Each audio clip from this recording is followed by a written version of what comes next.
You know, I wish I could say that this video is a happy video telling a very happy story, but that's just not the case. But in retrospect, it's a good lesson to be learned, so I'm going to share my story with you guys and explain the reason why I've been off of YouTube for a long time now.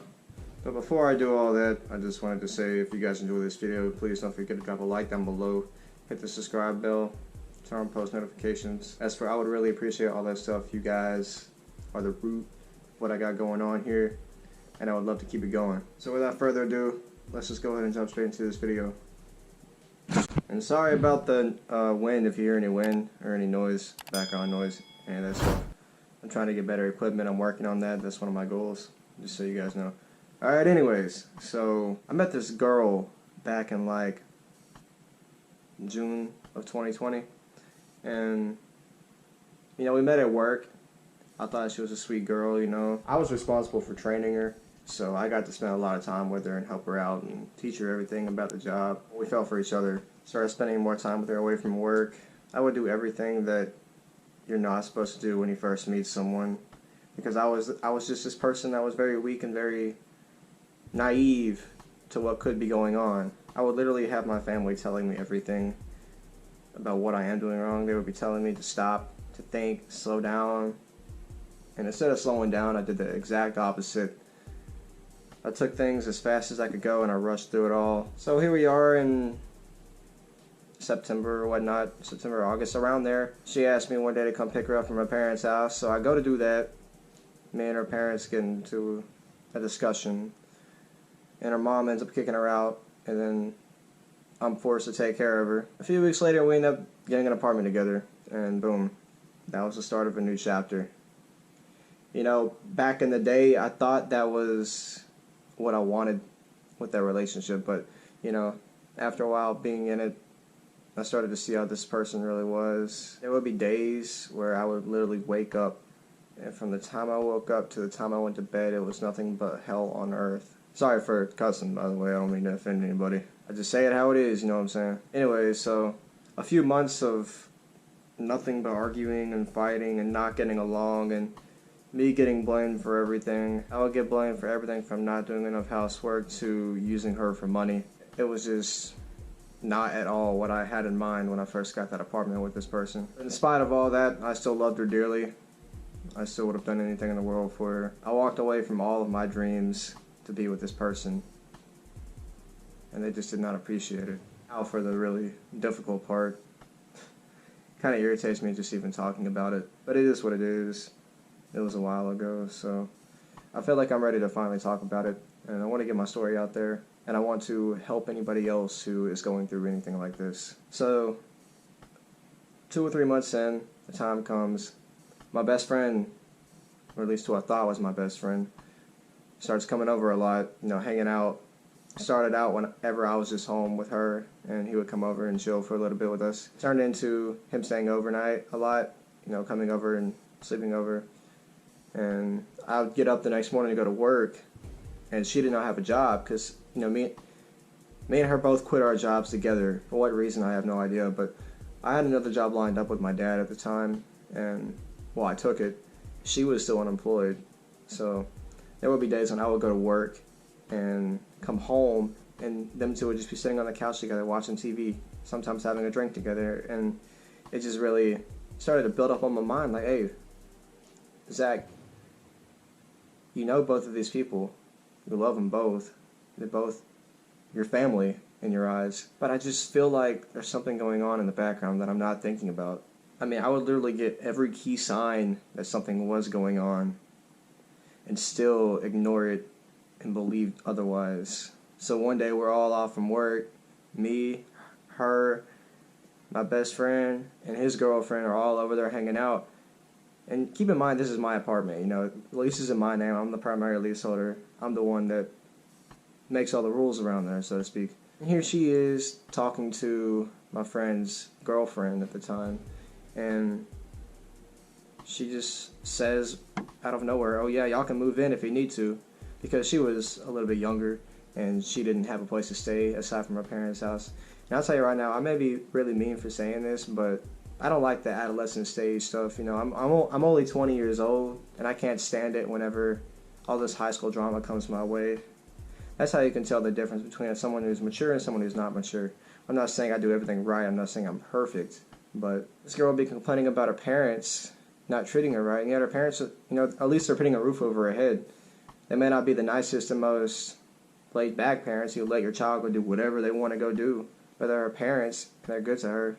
And yet everybody else around me just acts like they're evil, and she really needs to get out of there. So aside from all that, I put aside my thoughts on the matter, and I agreed to let him move in. So it's me, my girlfriend, my best friend, and his girlfriend all living in the same apartment together. It's a 2-bedroom apartment, and they're sharing their own bedroom, and me and my girlfriend are sharing our own bedroom.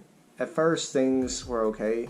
We both thought that this would be the cure to our relationship problems, is having another couple in there so we can watch and observe everything they do, and maybe our relationship can get better as a result of it, but it didn't work out that way. So what started out as just innocent and friendly, and all 4 of us just being friends and living together to help each other make it in life, turned into the complete opposite. Every day, I woke up in that apartment. Well, for one, I was unemployed, and I didn't have a job.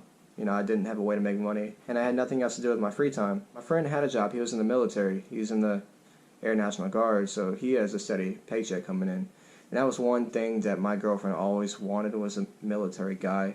The fact that I wasn't in the military, and he was, that just, it really would eat on my mind, you know, because this guy is everything that I'm not, except for a loving, caring person, which I am, and I'm proud to admit it. So I would try to have talks with my girlfriend.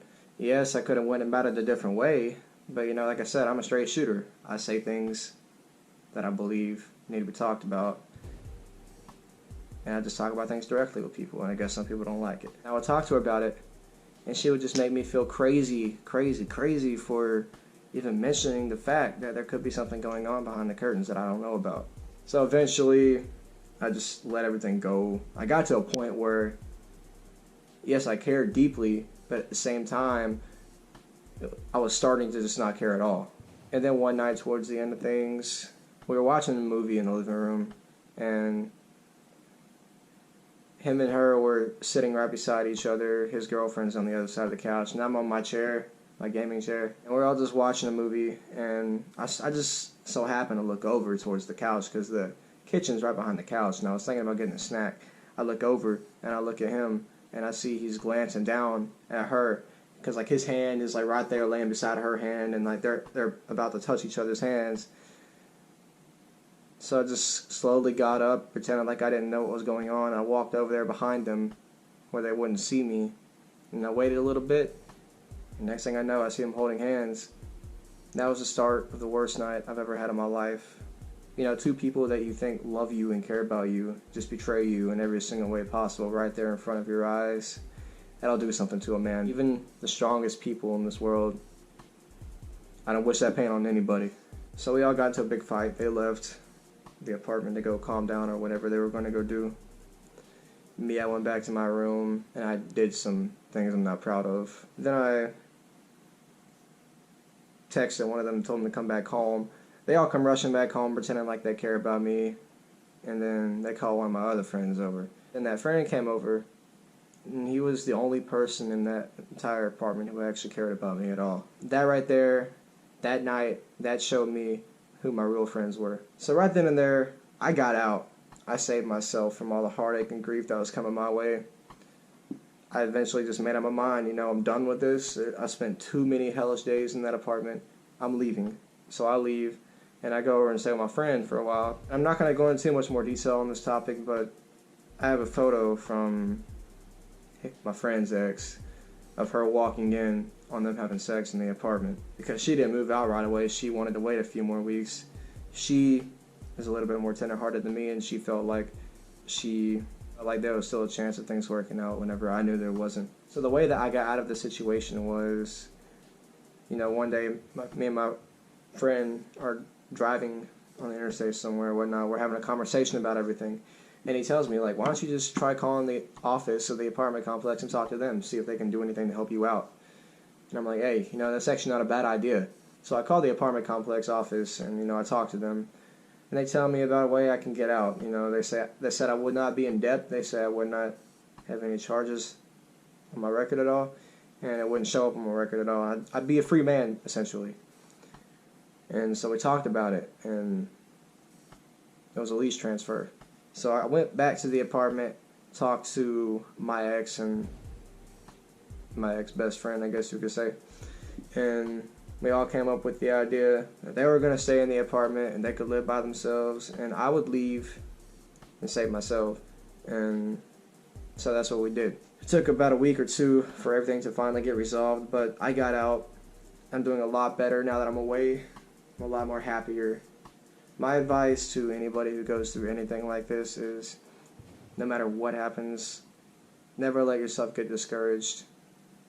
Realize that it's going to get better in time. It's not going to get better a few days from now. It's going to get better in the long run. Tip number 1, stay in there, stay locked in, stay focused. Tip number 2 I wanted to share was, you're never going to be able to escape your demons if you still live with your demons, if that makes any sense. The only way you are going to heal is if you leave the source of what is making you feel how bad that you're actually feeling. If your ex is treating you like crap and they're still in your life, make them get out of your life. I don't care how much you love them. I don't care how much you respect them. If they don't respect you, they don't deserve your respect. Leave them. Tip number 3, I know a lot of young girls have problems with this. Shoot, I even know some guys that have problems with this. I used to have a problem with this. If you find yourself desperate for love, like you need someone in your life that badly, that you're willing to get hurt in order to have someone in your life, do not do it. Do not do it. Trust me, take it from me. Take it from someone who's been through this. If you're desperate for love, the answer to all your problems, the things you need to do is don't look for anybody to love. If you want someone to love you, you need to get it in your mind that it'll come to you when it is meant to be. And until then, you just do your own thing, live your own life, be independent, and then that is when someone will come to you. It will happen whenever you're not expecting it and whenever it's meant to happen. There's only one man who can make things happen, and that is good Lord above. No, I'm not trying to preach religion here, I'm sorry. But the point is, if you're in a situation where you feel like there's no way out, where there's no light at the end of the tunnel, there's only one thing you can do, and that is keep your head up and keep pushing and keep fighting hard. Keep going and going and going. Never give up. Never get discouraged. Never hold back. And you'll make it away from your demons alive. So yeah, that's pretty much a lot of the reason why I've been off of YouTube, is because of everything I've been going through and everything that's been happening. You know, it taught me a life lesson, and I've learned from it, and it's not going to happen again. That's the main thing. If you guys would like to chit chat with me about any of your, drama you're going through, or relationship issues, or whatever you guys got going on in your life, if you want to talk to me about it, I'll leave my email down below in the description. You can go hit me up, email me. You can also hit me up on my social media. I'm on there quite often, so you can get in contact with me there as well if you'd like. And, we can talk about everything. And if anything, I'll be that one guy who listens to you, so. That being said, y'all, I hope y'all enjoyed this video. I hope it helped you out in some way. I hope it made your day at least a little bit brighter. That being said, y'all have a blessed day. Y'all take it easy, and peace, peace.